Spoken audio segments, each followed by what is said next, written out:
పెద్ద నోట్ల రద్దుతో ఇప్పుడు అందరి నోట మనీ గురించే చర్చ. ఉదయం లేచింది మొదలు రాత్రి వరకు జనం బ్యాంకుల ముందే పడిగాపులు కాస్తున్నారు. ప్రజల ఇబ్బందులు అర్థం చేసుకుంటున్నామంటున్న ప్రభుత్వం బ్లాక్ మనీ అరికట్టేందుకు ఇలాంటి కష్టాలు భరించాల్సి ఉంటుందని చెప్తోంది. మోడీ సర్కార్ చర్యను సమర్థిస్తున్న వారు సైతం ఇది మునుపెన్నడూ తీసుకోని నిర్ణయమని అంటున్నారు. అయితే ఇదేమి చరిత్ర ఎరుగని నిర్ణయం కాదని, ఇది కాలంతో పాటు మారే ప్రక్రియనంటున్నారు నల్గొండ జిల్లా బిజినెస్ మ్యాన్ మూషన్ దామోదరరావు గారు. పురాతన నాణాలు నోట్లను సేకరించడం హాబీగా పెట్టుకున్న ఈయన డిమానిటైజేషన్ అనేది పురాతన కాలం నుంచి ఉన్నదే అని చెప్తున్నారు. తన దగ్గరున్న వివిధ దేశాల పురాతన నోట్లు నాణాలనే దీనికి ఆధారంగా చెప్తున్నారు. నమస్తే అండి మూషన్ గారు. ఇప్పుడు మనం చూస్తున్నాం పెద్ద నోట్ల రద్దుతో ప్రజలు నిజంగా కొన్ని రోజుల నుంచి చాలా రకాల అవస్థలు పడుతున్నారు. బట్ మొత్తానికి నల్లధనాన్ని అరికట్టాలంటే ఈ మార్పు తప్పదని కూడా అందరికీ తెలుసు. సో అందరూ కూడా అందుకే కొంచెం కష్టం ఉన్నా కూడా దీన్ని ఆహ్వానిస్తున్నారు మోడీ తీసుకున్న నిర్ణయాన్ని. మరి మీరు ఇప్పటి వరకు ఎన్నో రకాల నోట్లను చూసారు, ఎంతో మంది ఎన్నో రకాల నోట్లని రద్దు చేసిన సంఘటనలను చూసారు. మనం వాటన్నిటి గురించి ఒకసారి బ్రీఫ్ గా మాట్లాడుకుందాం. ఇప్పుడు నల్లధనం అనేది చాలా రోజుల నుంచి వస్తూనే ఉన్నది.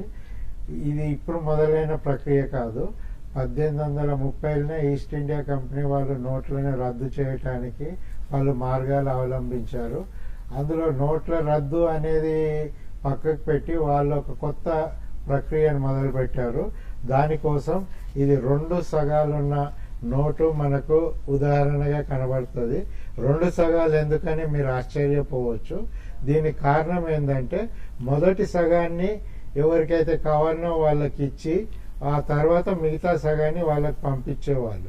ఈ మధ్యాహ్న మొదటి సగం గిట్లా మిస్యూజ్ అయినా, దొంగతనాలైనా, వేరే వ్యక్తికి గిట్లా అందిన దాన్ని క్యాన్సిల్ చేయడానికి బ్రిటిష్ గవర్నమెంట్ అనేక పద్ధతులు అవలంబించింది. దానికి ముఖ్యంగా ఇదొకటి చెదలు పట్టిన కాగితం ఎందుకని మీరు అనొచ్చు. ఇలాంటి కాగితం ప్రపంచంలో ఒక్కటే ఉన్నది. దీనిలో చాలా చరిత్ర ఇమిడి ఉన్నది. దీనికి మనం చెప్పాలంటే ఈ నోటు ఇది bank of Bengal the bond of ఇండిమ్నిటీ.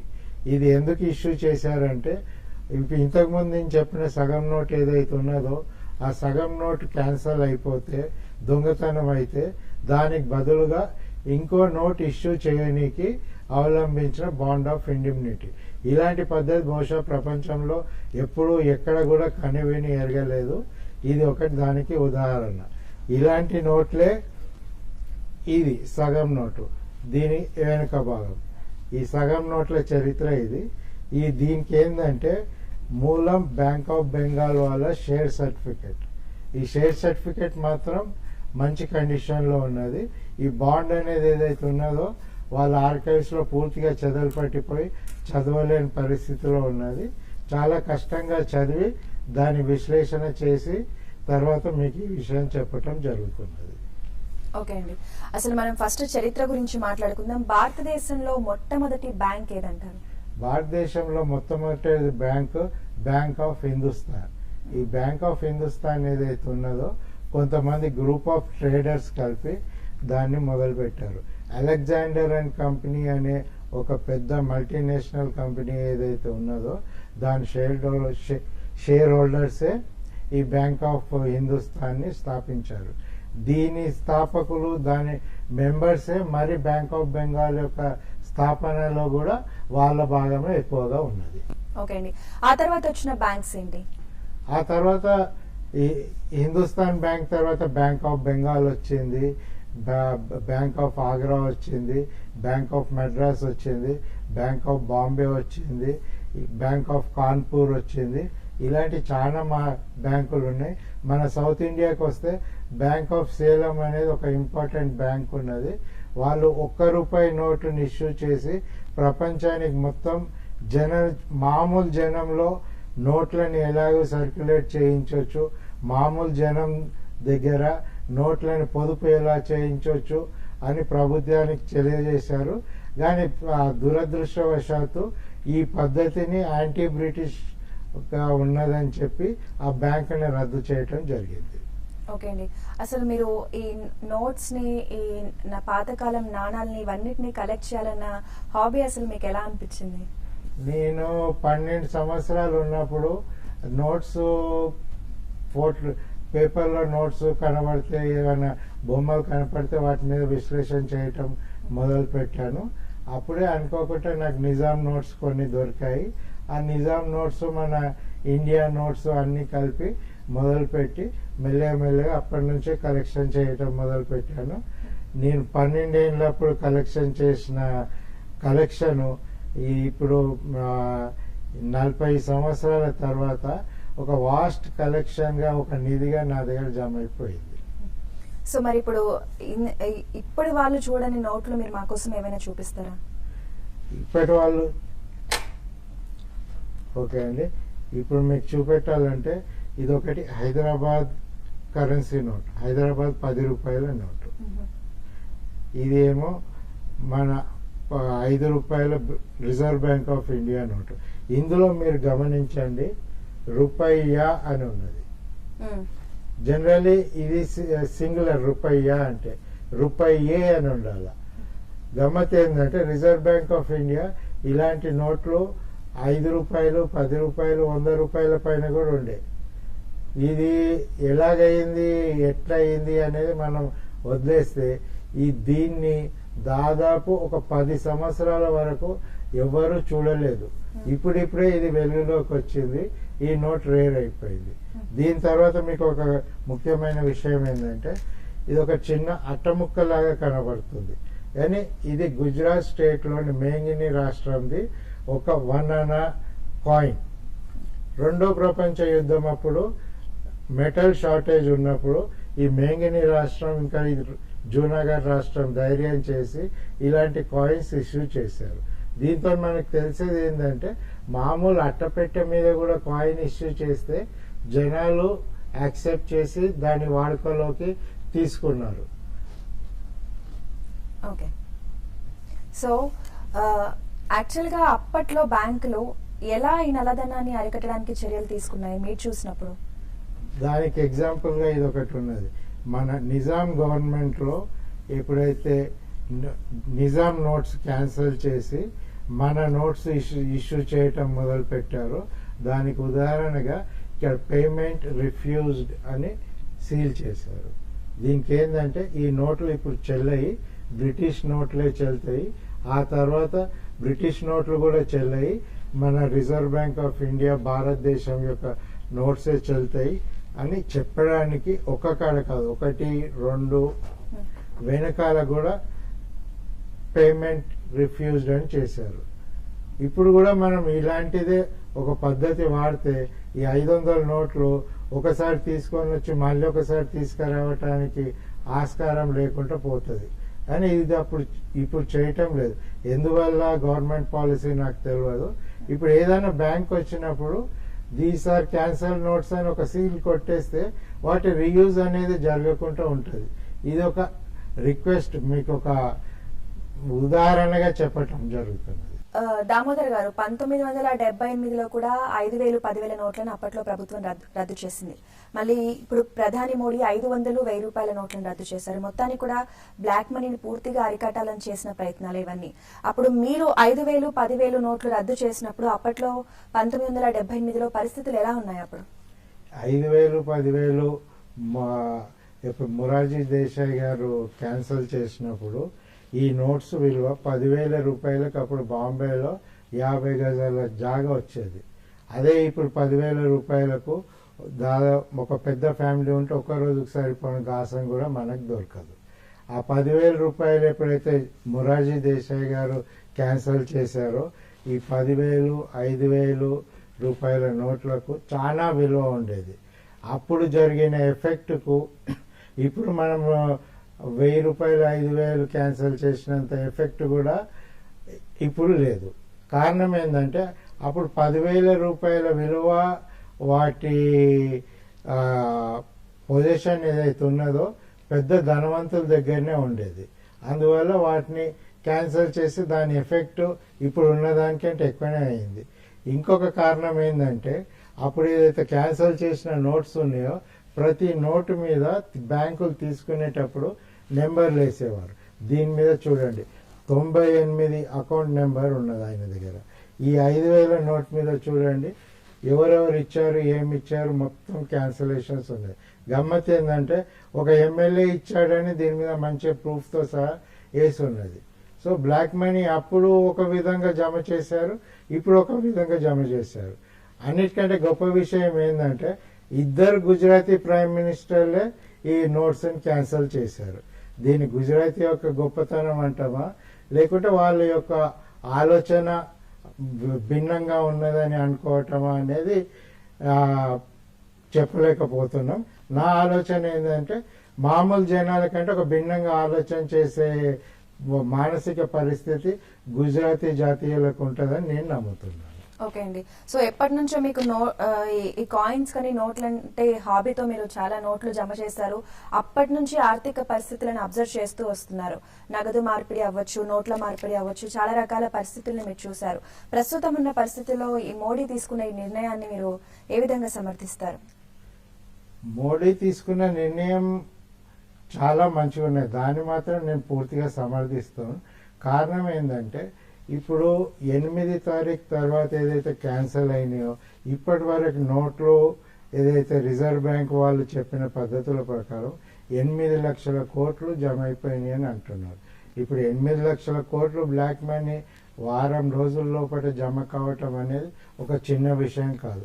ఇప్పుడు 8 లక్షల కోట్లు జనాల చేతిలో నుంచి పోయి గవర్నమెంట్ చేతిలోకి వచ్చినాయంటే మనకు సంక్షేమ పద్ధతులు కానీ మనకు అవసరం ఉన్న నిధులు కానీ ప్రాజెక్టులకు కానీ వాడుకునే అవసరం ఉన్నది. మొత్తం మన దగ్గర ఉన్న 50-60 లక్షల కోట్లు గిట్లా జమ అయిపోయిందంటే గవర్నమెంట్ బడ్జెట్లో 5-6 సంవత్సరాలకు సరిపోను సంక్షేమ కార్యక్రమాలు మొత్తం వేరే ప్రపంచ దేశాల దగ్గర అప్పులు తీసుకురాకుండా చేసే వీలు జరుగుతుంది. అది పూర్తిగా అనుకున్నట్టు జరుగుతుందని నేను ఆశిస్తున్నాను. ఓకే అండి. 1935లో రిజర్వ్ బ్యాంక్ ని స్థాపించారు. ఆ రోజు నుంచి ఇప్పటి వరకు కూడా అసలు ఎన్నిసార్లు ఈ నోట్ల రద్దు అనేది జరిగింది, ఎలాంటి పరిస్థితిలో జరిగిందంటారు? 1935లో రిజర్వ్ బ్యాంక్ ఏప్రిల్ 1 రోజు పుట్టడం జరిగింది. కారణం ఏంటంటే యంగ్ అనే ఒక వ్యక్తి గవర్నమెంట్కు అడ్వైజ్ ఇవ్వటం కూడా ఏప్రిల్ 1 రోజే ఇచ్చాడు. దీంతో నా విశ్లేషణ ఏంటంటే భారత ప్రజల్ని ఫూల్స్ చేయాలని ఏప్రిల్ 1 రోజు రిజర్వ్ బ్యాంక్ ఆఫ్ ఇండియా స్థాపించారు అనేది నా ఆలోచన. దీని వెనుక చాలా గూడుపుటాని ఉన్నది కానీ అది బహిరంగ పరచలేము ఇప్పుడు. అలాంటి గూడుపుటాని ఉన్నదనే 2 కమిటీకి పేపర్స్ ఇవ్వటం ఏప్రిల్ 1 రోజే జరిగింది. రిజర్వ్ బ్యాంక్ ఆఫ్ ఇండియా పుట్టుక కూడా ఏప్రిల్ 1 రోజే జరిగింది. ఏప్రిల్ 1 రోజు జరిగింది జనాలు నమ్మాలనా మమ్మల్ని ఫూల్స్ చేయటానికి చేయాలనా అనేది ఎలా విశ్లేషణ చేసుకోవాలనేది ఒక్కొక్కరి పరిస్థితి మీద ఉంటుంది. ఇది కాక ఇంకా చెప్పేది ఏంటంటే ఈ బ్యాంకుల నోట్ల క్యాన్సిలేషన్ ఏదైతే ఉన్నదో 1750లో ఒకసారి జరిగింది, 1835లో ఒకసారి జరిగింది, మళ్ళీ 1862లో ఒకసారి జరిగింది. మెటల్ది ఒక క్రష్ అయినప్పుడు 1891లో కూడా ఒకసారి జరిగింది. ఈ 1881 ఏదైతే ఉన్నదో ప్రపంచ దేశంలో ఉన్న ప్రతి కరెన్సీ కూడా పూచిక పుల్లతో సంబంధంగా ఉండటం జరిగింది. ఆ తర్వాత 1835లో క్యాన్సిల్ చేశారు. మళ్ళీ ఈస్ట్ ఇండియా కంపెనీని మొత్తం వైండ్ అప్ చేసినప్పుడు 1861-62లో కూడా క్యాన్సిల్ చేశారు. మళ్ళీ మన భారతదేశం ఇండిపెండెంట్ అయిన తర్వాత బ్రిటిష్ నోట్లని 1852 ఆ ప్రాంతంలో క్యాన్సిల్ చేశారు. మన హైదరాబాద్ నోట్లను మాత్రం 1854 ఆ ప్రాంతంలో క్యాన్సిలేషన్ చేశారు. మళ్ళీ మొరార్జీ దేశాయ్ గారు 1978లో క్యాన్సిల్ చేశారు. ఇప్పుడు మనం 2016లో మోడీ గారు క్యాన్సిల్ చేశారు. ఓకే అండి. అసలు ఫస్ట్ స్వాతంత్రం రాకముందు నుంచే రూపాయి చలామణిలో ఉంది. అసలు ఈ రూపాయి పుట్టుక అనేది ఎలా జరిగింది? ఈ రూపాయి పుట్టుక అనేది మనం చూడాలంటే చంద్రగుప్త మౌర్య చరిత్ర దగ్గరికి వెళ్ళాలి. చంద్రగుప్త మౌర్యుడు ఏమన్నాడంటే మొదటి ఒక సిల్వర్ పీస్ ఆఫ్ ని కాయిన్ అని చాణక్యుని సజెషన్ ప్రకారం కాయిన్ చెల్లమని జరిగింది. అప్పుడు ఏంటంటే రూపరూప్యం అంటే వెండి నాణ్యం, తామ్ర రూప్యం అంటే తామ్ర కాపర్ కాయిన్. ఇలాగా జనరల్లీ జనాలు ఏమనుకుంటారంటే షేర్షా సూరియే నోట్ల యొక్క దానికి పేరు పెట్టారని అంటారు, కానీ నా దృష్టిలో చాణక్యుడే రూప్యానికి అనే పేరుకు మూల కారణం. దాన్ని జనాదరణ కోసం చంద్రగుప్త మౌర్యుడు జనాలతో వాడుక చేయించాడు అనేది నా అభిప్రాయం. ఓకే అండి, అప్పటి నుంచి రకరకాల కరెన్సీని నోట్లని మీరు నాణాలని కలెక్ట్ చేస్తూ ఉన్నారు కదా, అప్పుడు వచ్చే నోట్లకి ఇప్పుడు వచ్చే నోట్లకి ప్రధానంగా మీరు డిఫరెన్స్ ఏం గమనించారు? నేను దాదాపు 2600 సంవత్సరాల నుంచి నా దగ్గర నాణ్యాలు ఉన్నాయి.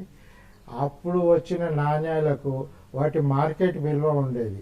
అవి కాయిన్స్ కానీ ఏదైనా ఉంటే మనం గోల్డ్ కాయిన్ కానీ సిల్వర్ కాయిన్ కానీ మార్కెట్కి తీసుకపోతే దానికి సరిపోను విలువ గల వస్తువు మనకు దొరికేది. అదే ఇప్పుడు ఏదైతే ఉన్నదో బ్రాంజ్ కాయిన్స్, స్టీల్ కాయిన్స్ ఉన్నాయి, వాటికి సరిపోను విలువ మనకు మార్కెట్లో దొరకటం లేదు. ఇవన్నీ ఇన్ఫ్లేషన్కు దారితీస్తున్నాయి. గవర్నమెంట్ అనుకుంటే ఎన్ని నోట్లైనా ప్రింట్ చేస్తుంది, కానీ బంగారం ఉన్నంత నిల్వలు అంతే నోట్లు ప్రింట్ చేయాలనే విజ్ఞత ఏ గవర్నమెంట్ లేదు, ప్రపంచంలో ఎవరు కూడా అలా చేయటం లేదు.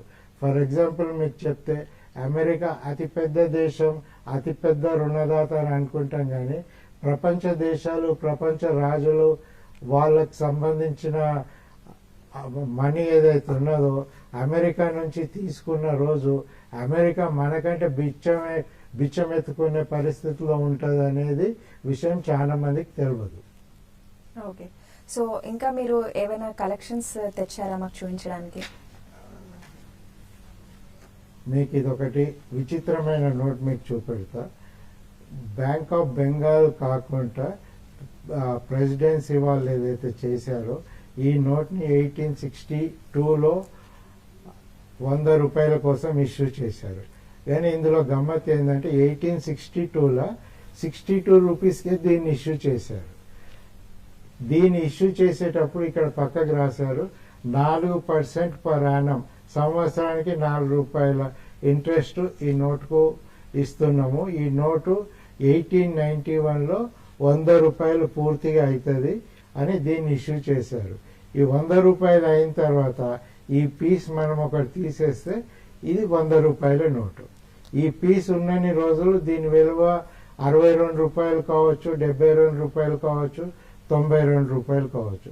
ఇలాంటి ఒక విచిత్రమైన నోటు మన ఇండియాలో తప్పించి ప్రపంచంలో ఇంకెక్కడా లేదు. దామోదర్ గారు, థ్యాంక్ యూ సో మచ్ అండి. మా అందరికి అప్పటి తరం నోట్లు ఎలా ఉండేవి వాటి గురించి చరిత్ర మాకు తెలియజేసినందుకు థ్యాంక్ యూ సో మచ్. ఇది వాటి మన నోటు చరిత్రపై special discussion. Keep watching TV5.